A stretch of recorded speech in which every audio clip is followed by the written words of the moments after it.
Hey everybody, sorry I missed you today. I have a recording of some MLSs that I wanted to look at. I think this one probably looks familiar to you because this is your own classroom. There are some things provided in this LMS that are absolutely amazing, and you'll never find them in another place for you to use unless, of course, you pay for it. So you know, of course, you already have your library, you have the regular classroom. You can look up your grades and things in your program, find out how much money you owe in your account. I have a faculty tab. I don't think you have one of those. And then you have Phoenix Connect and different careers you can look into, in addition to the actual classroom that you see. I know that the new classroom was a change for some of you, but here's a real advantage because it goes week by week. And we know that we're now on week 5 while I'm making this recording, and then week 6 is when you'll actually see the recording. And when you click into the week 6, not only does it give you the learning objectives right here, what the whole point of the 6 weeks is, but it gives you the reading assignments. And if you have an actual assignment here, like your training program, it not only gives you any information that you need for instructions, aren't many instructions for this now because you've already completed it, but it'll give you the document to use. And sometimes you'll see a rubric here. Sometimes it's only visible to the instructor.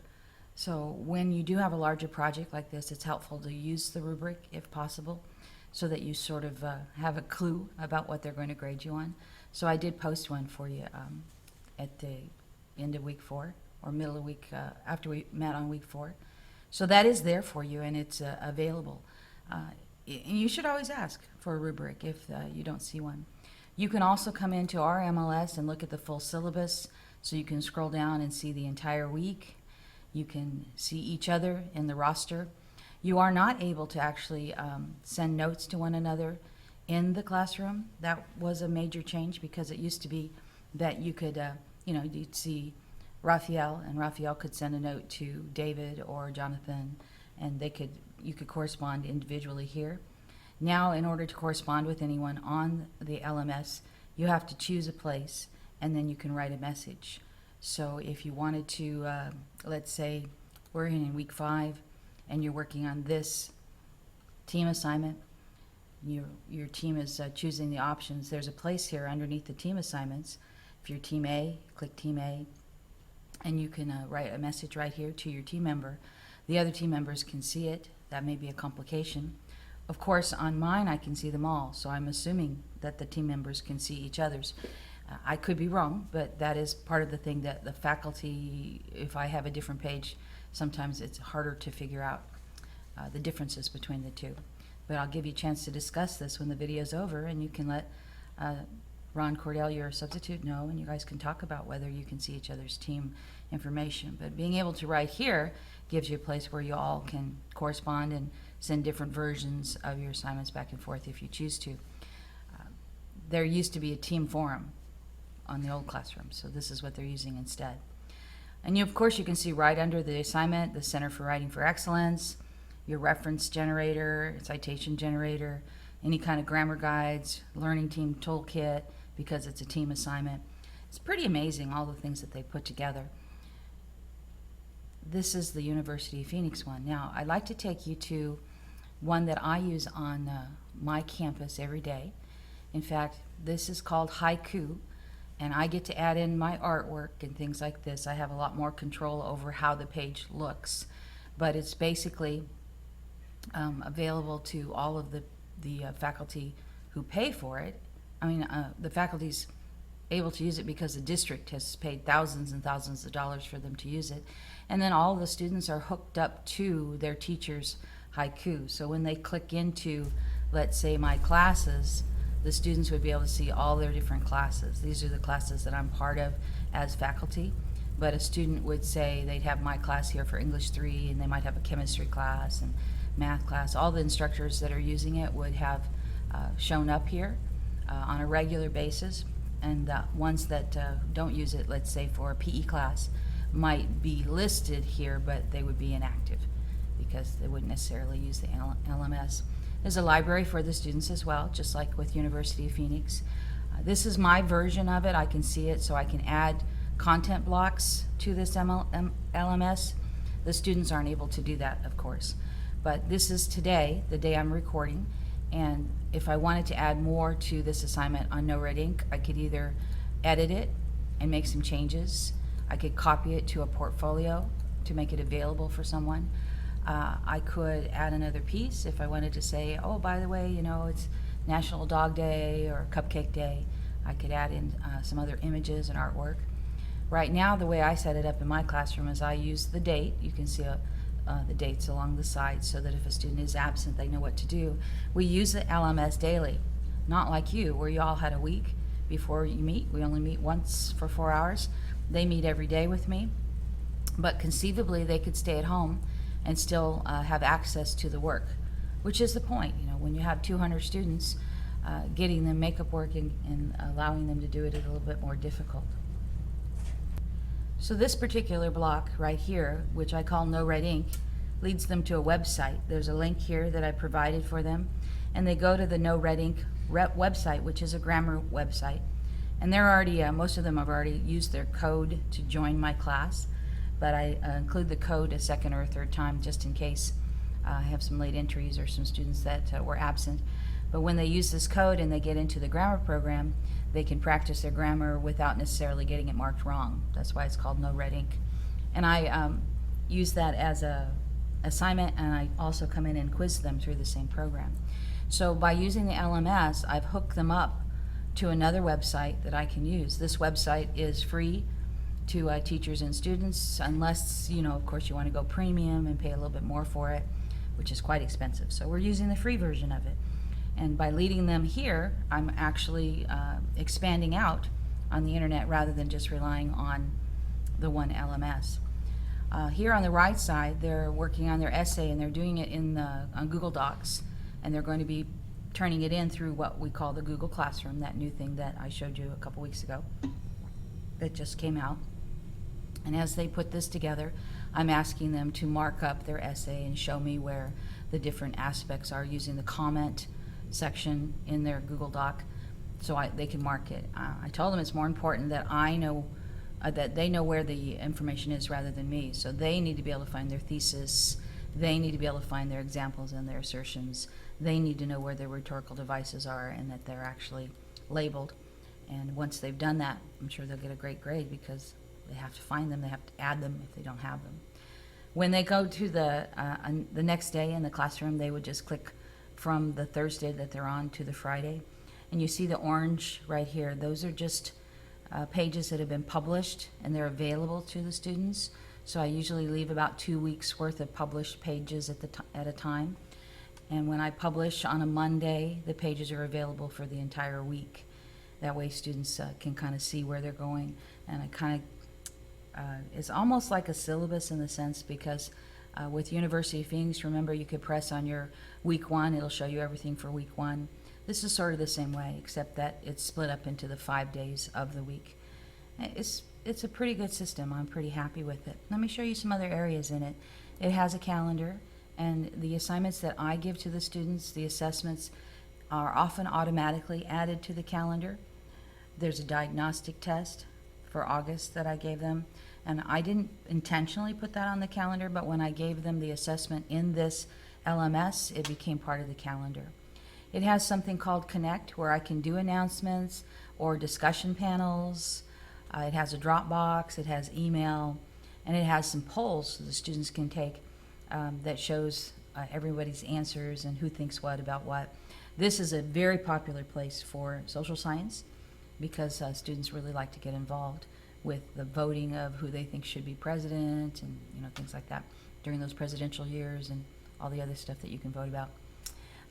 Wiki projects are available through this LMS as well, where the students can come in and I can assign them teams and they can produce a page much like the one you see in front of you.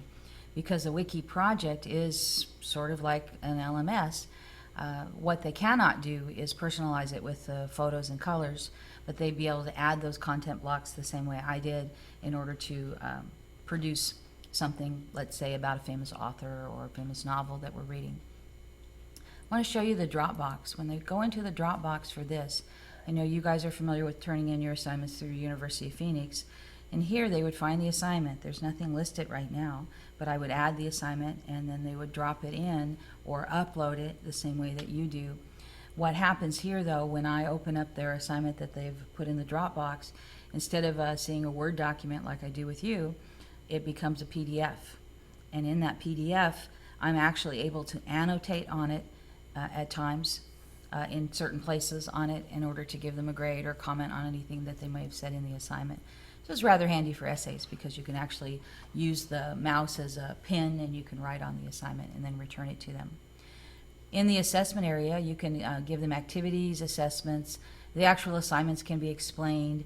We could take attendance, grades, and do grade reports, but that's a part that we use another system for. But in the assessments, I have a couple already drafted. Here, I'll have several drafted, ones that I'm going to be using in the future. The draft means that it's not assigned to a particular day yet. And then I have published assessments where they can come in and take a test on this. The diagnostic test is one they've already done. It's open, but I've only had about 14 of them attempt to take it because its due date is not till September 12th. I have a Gatsby quiz coming as well, and you can see that out of my 214 students, I only have, well, I have 0 because I haven't opened the test for them to take yet. These are password protected tests so that they can do it only with the password that I give them, and oftentimes it's only during the time that I've opened it, and then I can close it when they leave class so that they can't take it at home or take it with a friend. You know, because of course this is secondary rather than higher education like you all are involved in. So you don't see too many tests or quizzes at University of Phoenix. We could come in during the 4-hour class that you're in and we could give you a test as part of your participation grade, but very few people do it. I know there are some math courses that do that, but most people, we come in, we discuss, we act like adults, and we're fine. So, but sometimes with students you have to kind of push them into studying the words and trying the test. And this particular test is labeled practice, which means the students can take it and retake it as many times as it takes for them to get it correct. That's a real plus for some. When it's an exam, they usually just have one attempt, but I could give them a second attempt if I choose to. So we looked at University of Phoenix. That was yours. We looked at the one that I use daily, which is called Haiku. Haiku. I know that's a strange name. I'll come back here to home. Sometimes it opens faster than others. But when I come back to the home page where I'm going to be working with today, this one, I just wanted to show you the haiku of the day. Low tides, barnacles on a wristwatch. Victor Ortiz is one of the authors they use the most, and I think he had something to do with the production of this MLS. And of course, that's the reason they call it haiku, because they provide the haiku for the day, and they're poets. So we're going to go here to the third LMS I want to show you on this video, and that's the Google Classroom that we talked about. Once you open your Google Classroom, which some of you already have, you can change the theme of the classroom. It has a limited number of pictures that you could put up to make the classroom look more appealing. So I've chosen the butterfly for this one. You can look and see what students are registered in your class, and I'll show you how to do the students there. They all come, if they've put in their icons and they're kind of techie, they sometimes come with pictures, sometimes not. But these are all the classrooms, all the students in my classroom. Here's the class code. All I do is take the students to classroom.google.com, the same way that you all got in, and they use this code, and they join that class. This is my first period class, so they join that class, and that's how all these names were produced. I didn't have to type them all in individually. As a new student comes into my classroom, I'll have to remember to give them the code because it does not happen automatically. It's not tied to the roster like the haiku page. It has an automatic upload. Again, you're paying for that, and this is free. If I want to email a student, I can do that. It'll show me their email right below, and I can just go ahead and do that. Remember, this is all through Google, so it'll use the Gmail the same way that you use Gmail for University of Phoenix. If I want to remove a student, I can invite a new one to come through an email. Instead of using the code, they could have a link, and they could come in that way. When I'm in the classroom itself, I stream right here. And I could put an announcement that would say, hey, don't forget your assignment that's coming up, or Happy Student Day, or, it's almost Labor Day, things like that. I would add an assignment here. If you're using this MLS, which some of you might choose to use, any assignments that you might give for your students, even if they're discussion assignments, could be posted here under assignment. When you actually put it in, you'd have to give it a title. The description is optional. The deadline needs to be set with a calendar here, but you could also add more time to it if you need to. You can upload an attachment from a regular file or from Google Drive. You can link up things like I do. There's lots of choices you can do, and here the best part is I can click on this in all 5 classes. I can add the assignment instead of having to do one each individually. In the case of the persuasive essay that they're all writing for me right now, there are 19 that have turned it in and 16 that still need to do it, and that's a nice way to update. Since the deadline's not until tomorrow, it's a nice way to announce to the students, I see over half of you have it in, and that's a good thing. And I would describe, in the same way you see in University of Phoenix, your description of your assignments. This is a description of the assignments here, what I'd like them to do, and I could comment here about it, but they could also comment. In fact, in my classrooms, a couple of students have taken it upon themselves to just comment on anything in general. They just say hi and things like that because they have the ability to have discussion if they choose to, and they can contact me that way. Again, it's free, so there's not as many things in it. You don't have the library, you don't have all of the backup information for them. I could put a textbook here under attachment. I could do that, and so they could read it. In fact, I'm going to be doing that with each chapter of the novel we're going to read. That is possible, and that's not an issue, but it's not as complicated as other LMSs.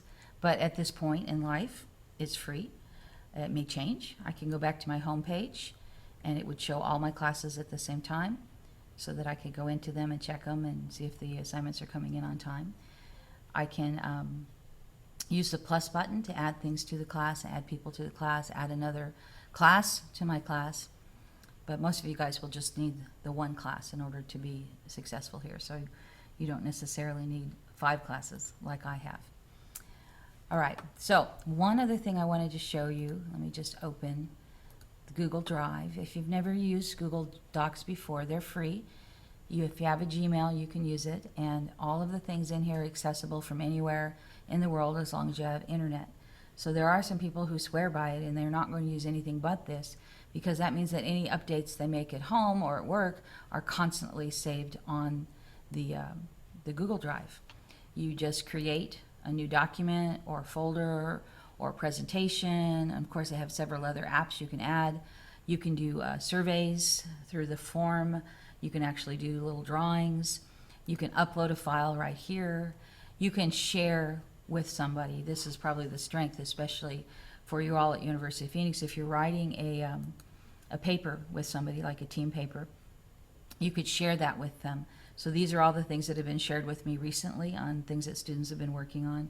And when I click on, let's say, Angel's essay, I could add to Angel's essay as a favor, and it would always have me up here. So when he reads this little green area right here, it would say my name on it, and Angel would know who put in the comment. And that's simply done through this share item right here. The one I opened, it's funny that it's actually blank. So I might say, hey, where's your essay, Angel? Because it is actually due tomorrow. The file and the edit, all of these things are pretty typical of a Word document, except it has fewer tools. This doesn't allow you to do quite as much. So that would be on your Google Drive, and that if you're in the Google Classroom, which is here, you're typically going to want to use Google Docs, because that way they can be done collaboratively through the share or other things. Okay. Well, again, I'm sorry I missed you tonight, but I hope this helps. I'd like you to have a small discussion about the LMSs and which one you used for your assignment. I know there are a couple of you guys that weren't really interested in the online portion, but having a conversation about the LMS and how it worked for you, and the strengths that you saw in the LMS, Blend Space, or the others that you might have used. What did you see as something that you learned, something that was new, something that you thought improved your idea of what an online education could really be. If you can take a few minutes, and I'll let Mr. Ron Cordell lead the discussion about that, and then I'll probably have another video for you. Okay? Thank you.